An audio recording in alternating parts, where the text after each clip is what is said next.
Allahu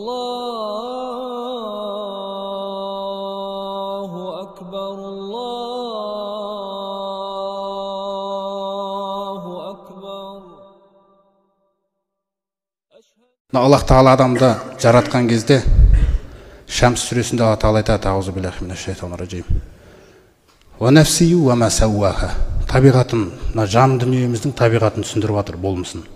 Жанмен ант етемін дейді, қараңыздар. Жанмен ант етемін. Ва ма сауаха. Сондай-ақ сол жанның болмысын кемелінен жасаған Алламен ант етемін дейді. Өзімен ант етіп отыр Алла Тағала. Сосын бұл жанды жаратқаннан кейін фа алхамаха, түйсігіне салып қойдым дейді, қараңыздар. Түйсігіне салып қойдым.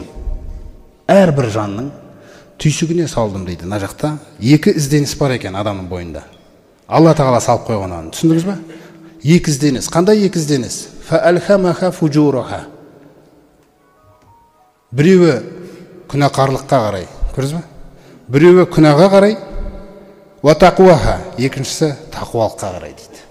Осы екеуін салып қойдым дейді. Періштелерден айырмашылығы осы жерде тұр. Түсіндіңіз бе? Періштелер таза тақуалық. Екінші жақ жоқ оларда. Ал адамға екінші жақты салған. Түсіндіңіз бе? Екінші жағымен күресіп отырып, Раббыңның разылығын іздеп күресіп отырып, сөйтіп жүрген кезде періштеден дәреже сол себепті жоғары болған. Періштелердің адамға сәжде жасатқан кезі сол еді Адам алейхиссаламға. Осы екі ізденісті салдым дейді бойға. Одан құтыламайсыңдар дейді ешқашан. Күнәға қарай ізденіс болады сізде, және тақуалыққа қарай ізденіс болады. Бір кітап, жақсы бір тақуалық туралы бір кітап оқып отырсаңыз, немесе уағызда отырсаңыз, мына жағыңыз не істейді? Дамиды. Солай дамиды, ол сіздің ойыңыздан мына жақта жоспар кетіп жатыр. Ертең ораза ұстаймын, немесе ертең ана садақа берем. Көрдіңіз бе қалай бұл? Ал егерде жаман орта, жаман кино сияқты нәрселер оқып қалса, мына жақ дамиды.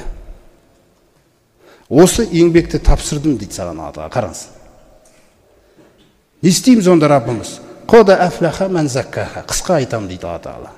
Нақты құтылды деп айтам дейді. Қараңыздар. Кім құтылды я Раббым? Нақты құтылды. Мән заккаха. Кім мына күнәқарлық жағын тазартса. Түсіндіңіз бе?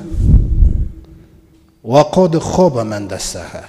Ал кім осы жағын кірлете берсе, онда ол зиянға ұшырады дейді. Көрдіңіз ғой?